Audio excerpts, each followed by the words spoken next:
Hello, everybody. If we could stand for the pledge. I pledge allegiance to the flag of the United States of America and to the republic for which it stands, one nation, under God, indivisible, with liberty and justice for all. All right, everybody, welcome. Kathy, if you could take a roll call for us, please. You got it. Saban. Bartleson. Here. Lobes. Here. Bergbauer. Here. Galogly. Here. Schreiber. Here. Karras. Here. And Kostecki is absent. We have a quorum. All right, I see Steve's here to open us in a prayer. Dear God, as we begin this meeting and as we even begin the holiday season coming up, Thanksgiving next week and Christmas, we take this time, we have so much to be thankful for in our country and in this city. And as things may be crazy in our country, we're still blessed. We have so much to be thankful for. May we never forget the blessings that we have. And I just take this time now that with the holiday season coming, that it's a time of joy and happiness, but there's a lot of people who are just not experiencing that now. They're struggling, they're hurting for whatever reason, and you know about all that. So I just ask that you would just make yourself so real to the hurting people, that you would just let them know how much that you love them and that you care for them and that you can help them. And I know my prayer is redundant, but I'm thankful for our city council and all the people here that make the city work. I'm thankful for them. And as I pray before, bless them, bless their families, Lord, bless their lives, bless the businesses in our city as they prosper and they meet our needs. And it's just such joy just to see so many people walking downtown Lockport, enjoying the restaurants and the stores and everything. And in this meeting, I just ask that you give our leaders here wisdom and guidance and direction and help them. And again, for our first responders, police and fire, thank you that they have safety. They've been safe so far. I just ask that you again would just keep protection around them as they go on calls and handling things that get crazy at times. Just bless them and their families. And thank you again for everything. Amen. Thank you, Steve. All right, my friends, we'll do our liaison reports. Anybody got anything before we get to Joanne? Anybody good? Good. All right, Joanne, then talk about our Fall Beautification Awards. Yes, so a lot of people did some creative things with Halloween this year. And so we do have 5 families that we'd like to recognize for their decorating. All right, let's go down to the podium. Okay.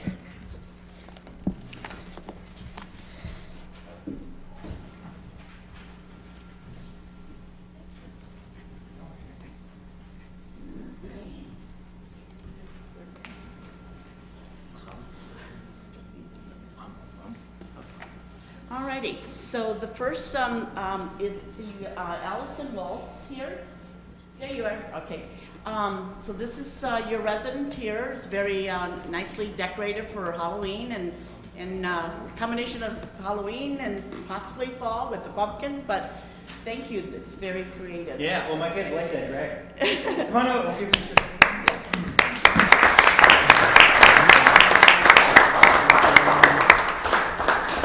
Very scary, very scary. What's up, buddy? Nice job. So here's your Congratulations. certificate, and congratulations. Well done, well done. Congratulations. Did you guys put that stuff up, or did Mom and Dad do it? Did you help? Did you? Oh, All them? Nice They job. put these guys to work. Yeah. All right, well, here you go. And Lisa, we're just going to take a picture. There you go. Tell you, look for the camera. Turn Look around, at the Steve. camera. Turn around.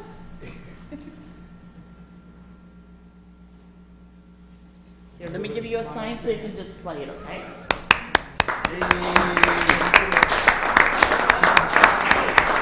Thank you so much for participating. Yeah, thanks for coming out. Alrighty.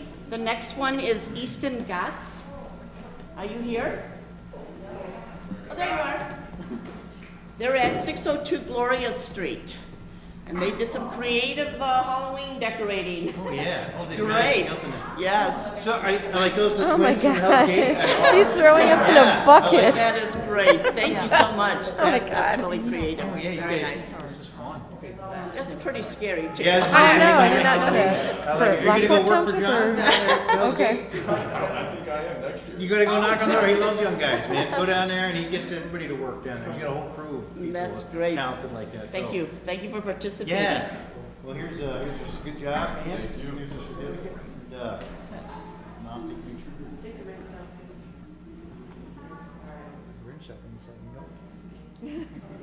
Very good. Okay, one more shot for Lisa. There you go. Hang on to that.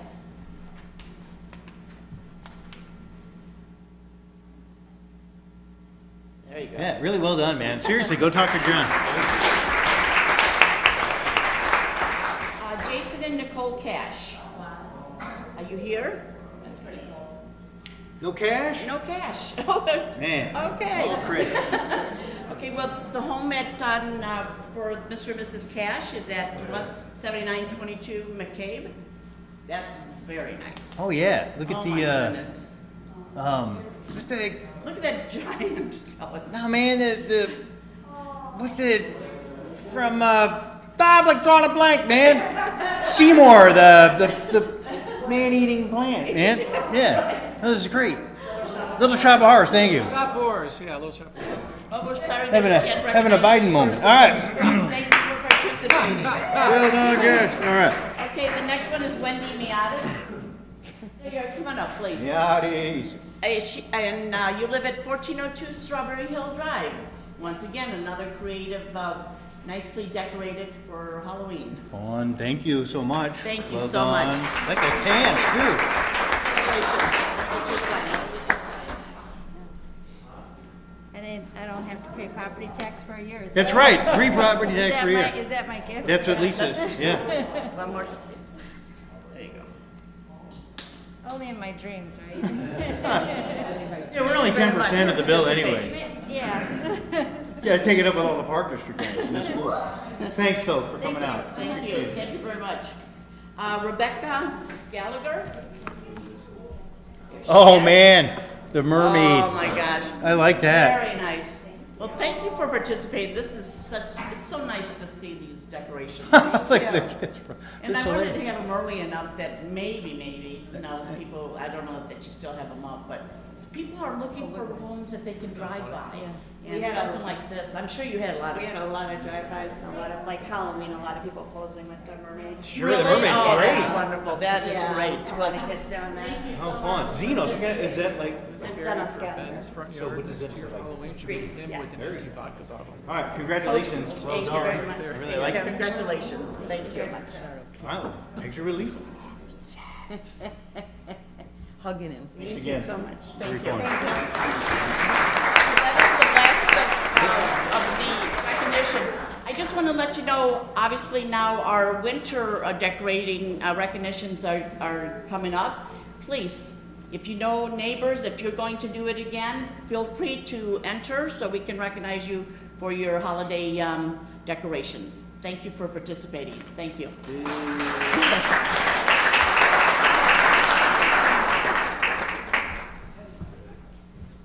And Joanne, when are the nominations for winter?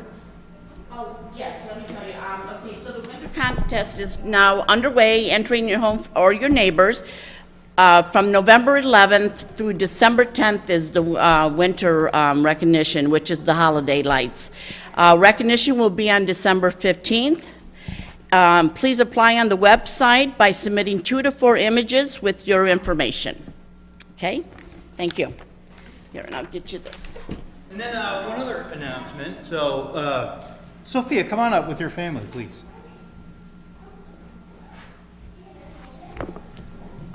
So you guys know we're in the habit of recognizing, oftentimes sporting events and, the baseball players or the cheerleaders when they do good. But Sophia, she actually had a perfect score on the Spanish language and cultural exam. It's amazing, a perfect score. It's like one of 77 people in the world to do that.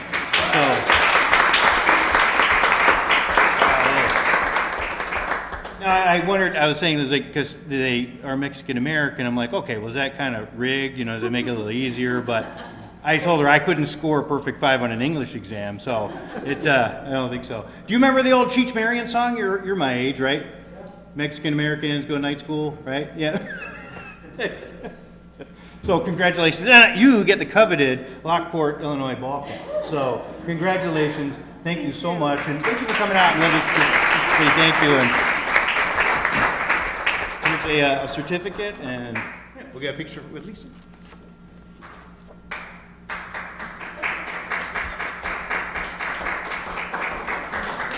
Anything you want to say about it? Because I'm kind of interested in the whole thing. So I don't even know how AP exams work anymore. It's been so long. Right.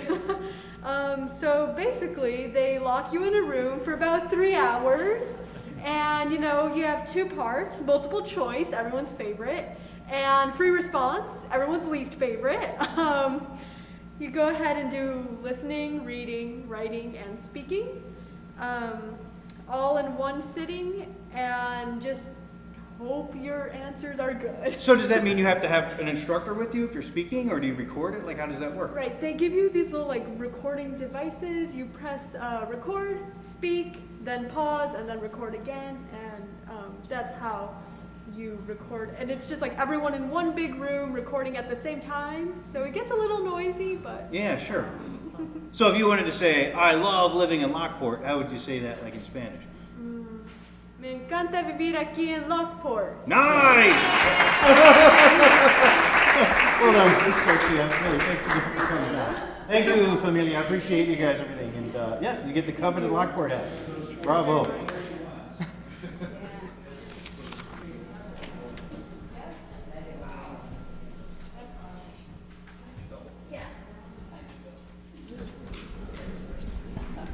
All right, my friends. This is not a liaison report, but I wanted to say something. The VFW has asked that people be careful driving past the VFW on Friday nights. Their Queen of Hearts is up to about $72,000. They are jam-packed. Yeah. They are parking across the street. Emergency management has been there helping people cross, but it's getting tricky even with them there. So just be careful, Friday night from about 5:30 to about 7:30. It's going to be pretty bad around there. All right, very good. Thanks for the warning, man. All right, so what do we got? Lisa, looks like you're first up. All right, thank you, Mayor. So if I didn't lose you last week talking about the budget, I may lose you today talking about the property tax levy. This is how the property tax bill is divided. The city's about 9% and has been about 9%, and the school's about 62%, but you can see all the taxing bodies that are on there, so we're a pretty minor part of the tax bill itself. This is how our revenues for the general fund are broken out.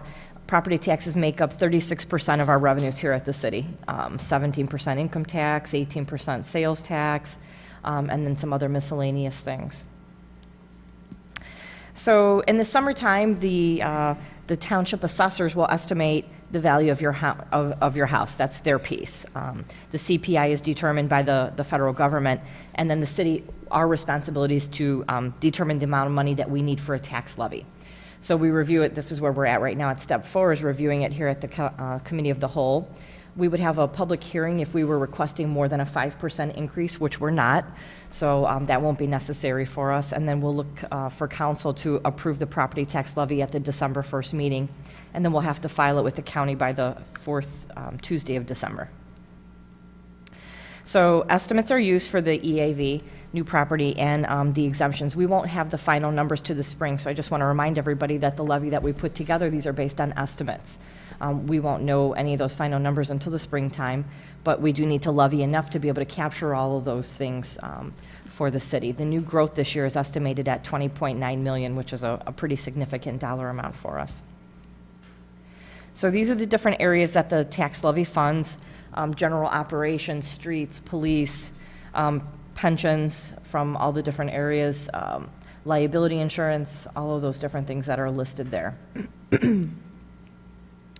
So the city is the one that requests the property tax of the county to the county, and then the county is the one that assesses the value of the property, but then that determines the tax rate. So that's the piece that the levy creates the tax rate.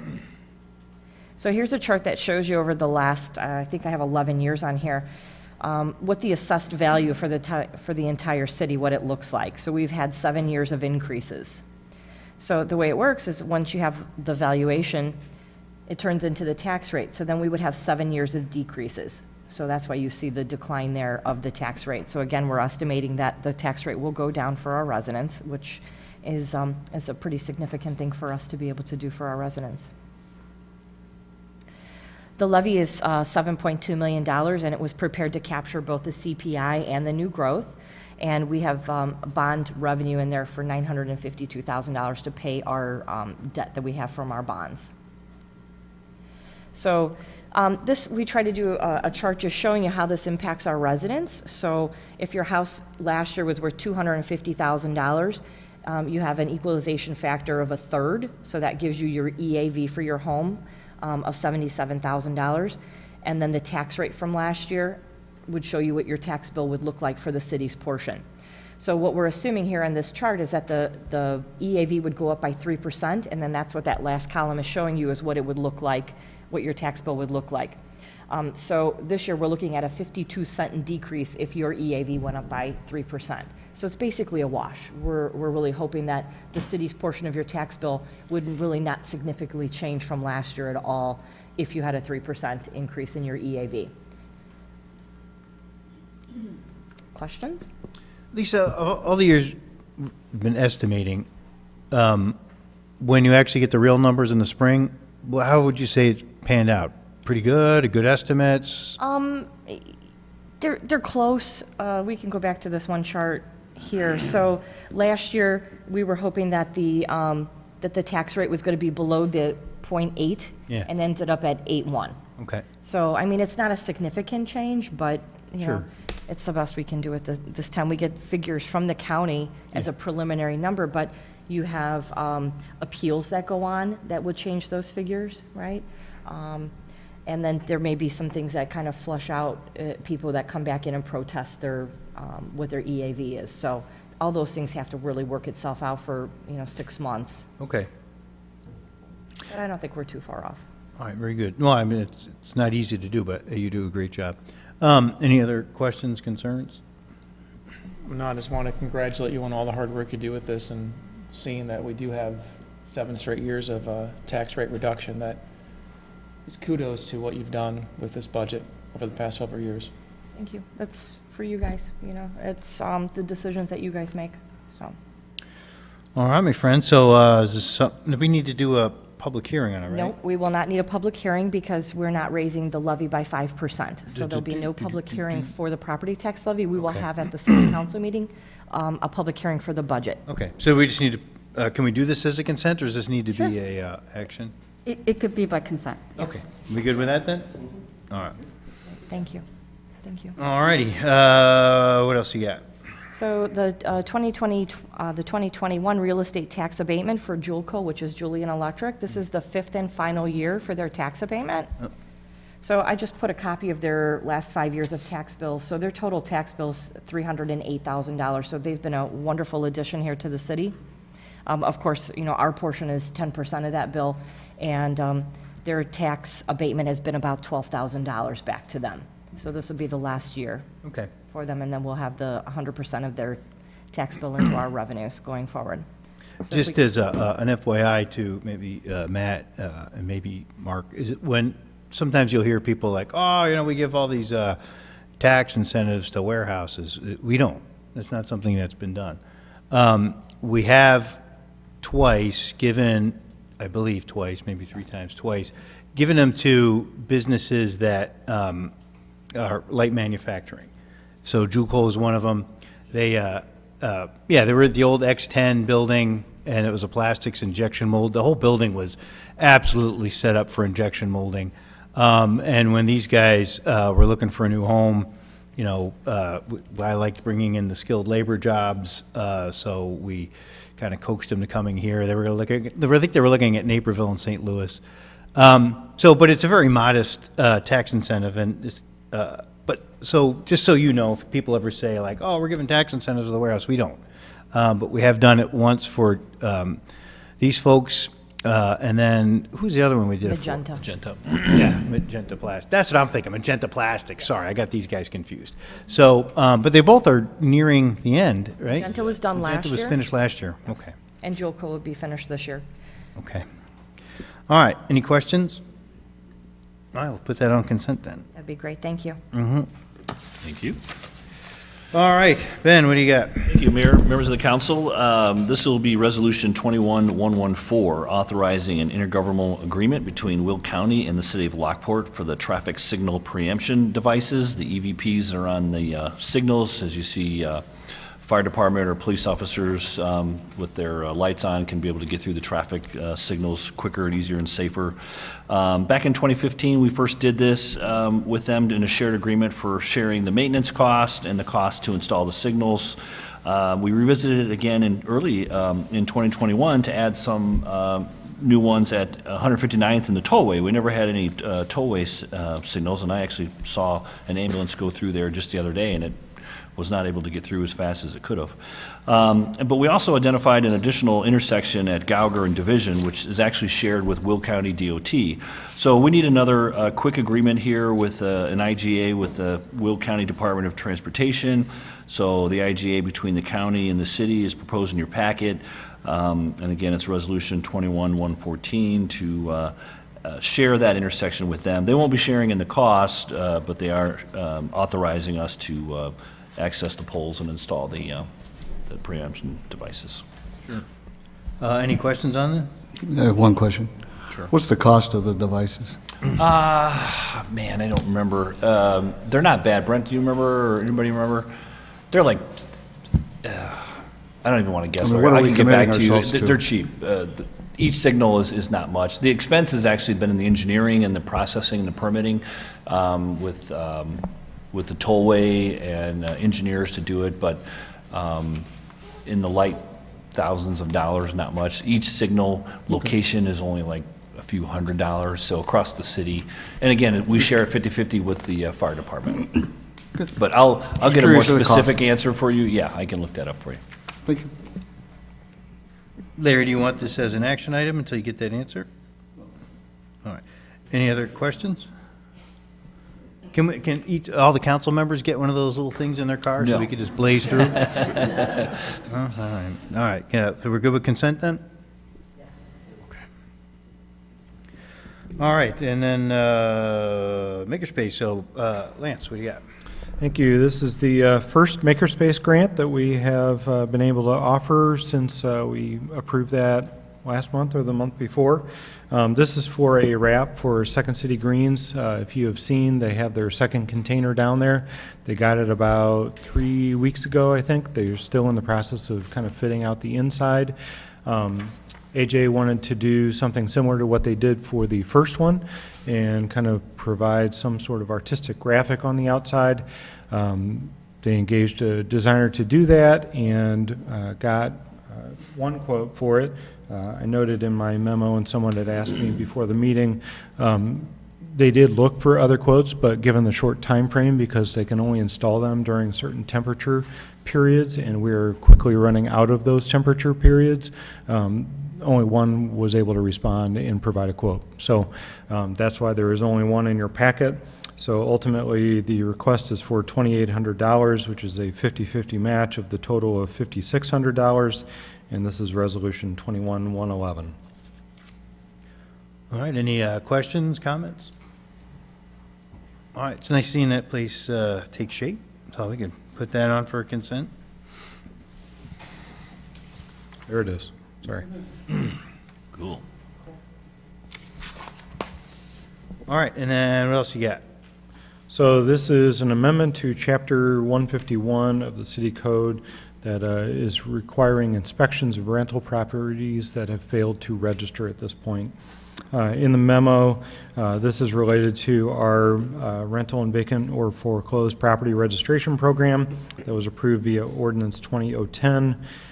We've collected evidence on about 718 rental properties, and it's key that those are properties, not units. Properties is based on the PIN. There could be multiple units on each PIN.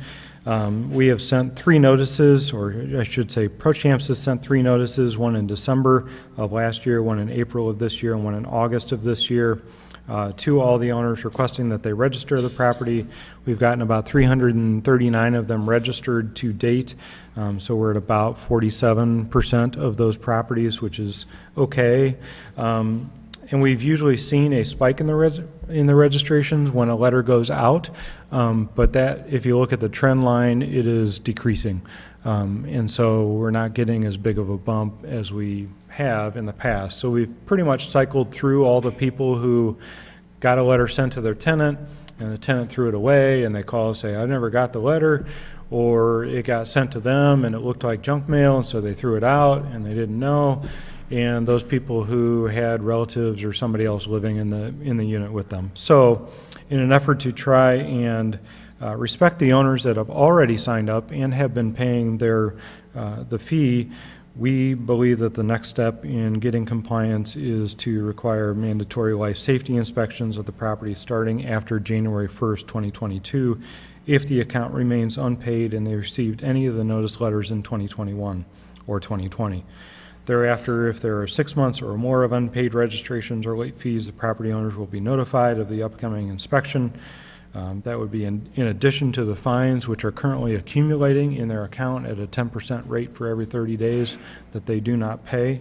And then we will start setting up those inspections if the ultimate decision of the council is to move forward with this. This was something that we reviewed with our landlord committee. We've got about 15 landlords that volunteered to serve on a committee, and I placed a letter in the packet that went out actually on Tuesday of this week. So those letters are in the mail, so you may get calls from people who receive those, upset, angry, maybe happy, I don't know. We do have a rental program administrator now.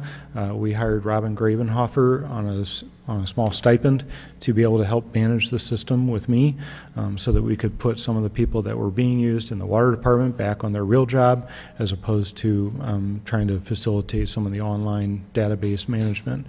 She's been doing a great job. She started up a Facebook account for the landlords, so it's a private account, and so we've got, I think, about 30 or 40 of them signed up at this point, and there's actually been a lot of good interaction on that Facebook account, just with landlords asking questions and Robin being able to research and provide responses to those.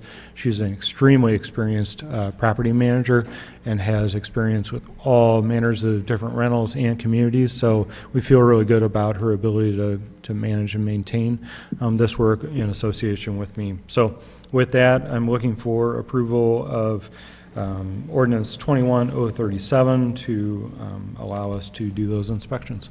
Lance, once somebody comes into compliance, does the inspection then we no longer do it or continue it? Right. It ceases. At this point, that is, the goal is compliance. Our first and foremost goal is compliance. We're managing other things through some code enforcement items with broken window ordinance and other stuff like that, but our first goal is compliance. Yeah. And I would request this item to be placed on action, because I'm reviewing it whether or not we should have process set in place regarding the timing of the inspection. And again, whether this is a annual inspection, which is not, is triggered by non-compliance, and once they're in compliance, they're not subject to the inspection. So obviously, if you're not registering, there's legitimate governmental interest in ensuring that the property is up to code. And, you know, if you're not registering, it may be the motivation is like your property's not up to code. Yep. And we want to make sure that the tenants are living in a safe environment. And these are life safety violations. They're not like chipping paint. We don't want to ding property owners for chipping paints. We want to make sure that there's safety issues that are being resolved because you're having people live inside that residential property. Yeah, our goal, and I want to be clear about this, not only for all of you, but also for anybody that's listening to the meeting, is not to have inspections that go and make people fill nail holes on walls from pictures that were taken down by the previous tenant. Our goal is to make sure that there's hot water, that there's not gas leaks somewhere, that there aren't electric wires that are exposed and bare and sparking. There are smoke alarms or carbon monoxide alarms, different things like that that are simple life-saving. It'll be our 2 building inspectors during the winter, because our building inspections have slowed down during the winter, as well as Tom Fulton as a part of code enforcement. As of right now, that's the plan. So if I understand it correctly, then it's not like they, every time a landlord puts a new tenant in No. that property, you're not doing No. an inspection each time. This is just to get them registered, and then, so. And keep when them you registered. register, you do inspect it, and then that's the fine. No, we do not inspect if they have registered. Oh, okay. So this is for those people who have not registered. They owe money into the system, and out of respect for those that have registered and paid their registration fees, we're now a year and a half into this, and it's time that, those that are not registering So do I guess register. my question is, so how do we know that those properties are up to code if you're not to do, when they register, or even when they change, not that I'm looking for inspections, don't get me wrong, just how do you know that those properties are up to code? Yeah, we really don't, and that may be the next step that we may take, is that there may be a need to do that, but at this point, no. We are under the assumption, good faith assumption, that the owners who are registering are in compliance, because if you don't register, you're trying to hide something. So people who are registering tend to be more responsible landowners and property owners, and the landlords who are in the group participated, who've registered their properties, tend to be the higher-end responsible landlords, and that's what we want. But we are making the assumption, yes, that they are in compliance. When they pull permits, usually when they're repairing their properties, they pull permits, that's when it triggers our building inspectors to go out there. But no, there is no requirement at this point that when someone annually registers, that there's an inspection mechanism in place. Some communities have that in their ordinance. We don't at this time. If you recall, we put, I believe, 2 positions in the budget to launch that kind of program, but we haven't done it yet. Yep. We are working with the pro champs and Lance and some of his staff to get everybody registered. At this point, it's kind of like the good landlords are registering, and it's a little unfair to them to not leave people that are still out there. So this is another deterrent to not ignore us, right? So that we need the authority to be able to go in and inspect them if they're not going to register. Once they all get registered, we start doing training, we may go ahead and adopt and move forward with some of that registration programs, but we haven't done it yet. Also, was there an anticipation that a person would have to be hired to help out with Yeah. this program? Right. Is that the 2 that you're talking about? Correct. There was a full-time and a part-time, I believe. And then I authorized a kind of a consultant of sorts that Lance had spoke about, one of the landlord management company people. We just needed somebody to help us kind of bulldog this data and this information, and we didn't want to try to create another position for that. So she's been doing great. She's very knowledgeable in the industry and has been well received by the landlords. So it's working out good. Okay. Thank you. I'm glad you guys are doing this. I really am. They have to go into compliance. You're right. Something is wrong if they're not registering. Well, very good. Then we'll do an action item at Sunny's request. Okay. Lockport Square. So this is Jim Purinton on behalf of Lockport Square LLC has submitted a final plat of subdivision for the 3rd re-subdivision of Lockport Square. It creates lots 9A and 10A. You can see on your screen the original previous lot line is that red dashed line. This is shifting the lot line to the east to create a larger lot 9A and a slightly smaller lot 10A. Lot 9A is a part of a development plan that will come later. This is to facilitate a property purchase from Lockport Square LLC. So it's just a simple re-subdivision. Okay. was a part of that. Plan and Zoning Commission did review it and would recommend approval of Resolution 21-113. So Jim, what's the plan then? They need this difference so they could do what kind of structure are they looking at? Or is, We've been here before on this. These two lots were subdivided in kind of down the middle, which is kind of awkward. yeah, The ultimate lot size tends to be an acre, a little over an acre. So Lot 10A is on a TBD user. Lot 9A, it's the same developer that did the Chipotle Mod Pizza site. And I think he's got two buildings he's planning. One is a multi-tenant, and the other one I think is a fast food drive-through. okay. So, but he's thinking of, he's got stuff for both lots then, or just? Just 9A. 9A, okay. Just 9A. All right. Okay, understood. Any questions on this? Okay. All right, we good with consent on that? All right, thanks, Jim. Okay, and then lastly, we've got PW1. All Yeah, right. Brent. Yep. All right. Thank you. Sludge. Yep. It's a fun, exciting piece of wastewater. This evening, we're bringing for council's consideration the award and approval of a new contract for our sludge removal. And essentially, what this is the byproduct of our process down at the treatment plant. This gets picked up and it gets taken to a field and gets applied via land. So what we've done is as in the past, we've gotten 3 prices. This year, New Era Spreading is our lowest price for the major item which we have, which is the actual the dry product. As you can see, there were some differences. The dry product for New Era was $19 a cubic yard. Stewart was $22.50, and Synagro was $24.45. So it was the lowest. However, with a gallon of liquid, it was 7.25 cents versus 8.5 and versus 6 cents. But based on what our primary waste product is, the lowest overall cost for us would be New Era Spreading. So this evening, we're asking for council's consideration to move forward with New Era Spreading. This is resolution number 21-112. This would be for 2 years, so 2022 and 2023. Just to give you a little bit of an idea of how much we're talking, 450 dry tons equates to about 750 cubic yards. So that's 750 cubic yards at $19.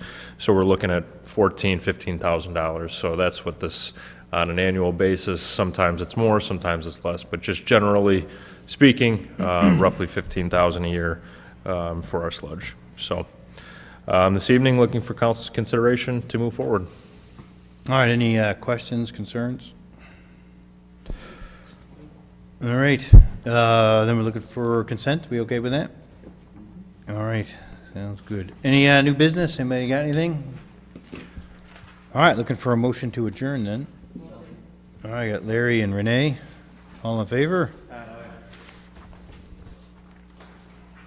All right, whenever you're ready, Kathy, just let us know.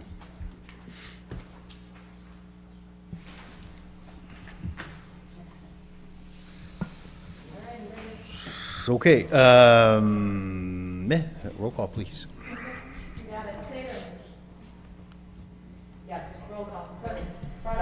Here. Here. Here. Here. Here. Here. All right, so we're looking for a motion to have a consent agenda. Second. This is Renee and JR. All in favor? All right. Aye. Okay. What did I say to Renee? I'm sorry. Okay, sorry. Yes. All right, so looking for approval for committee of the whole meeting minutes from November 3rd, regular city council meeting minutes from November 3rd, our payroll period ending October 31st, bills through November 9th. Then there's the ordinance 21036, which was some amendments to the zoning code. And then we had resolution 21109, which was doing some assessment for the Briggs Street Force Main. Oh, we're looking for a motion to approve.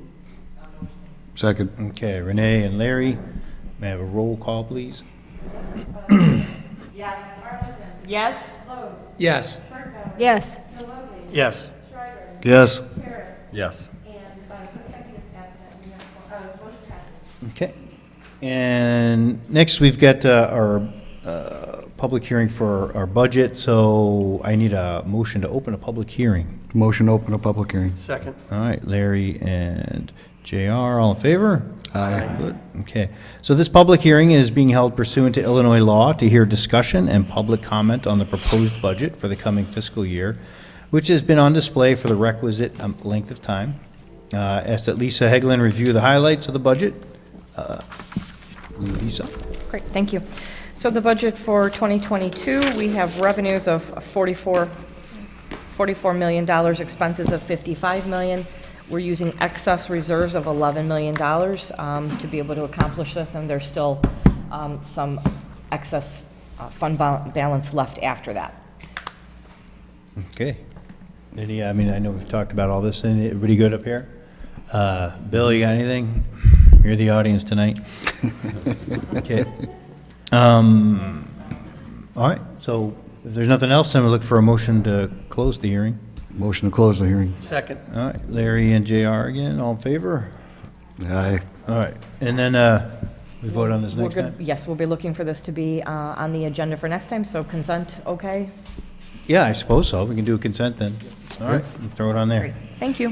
Thank you much. Appreciate it. I guess that's everything, friends. Just looking for a motion to adjourn. Motion to adjourn. Okay, Larry and Renee, all in favor? Aye.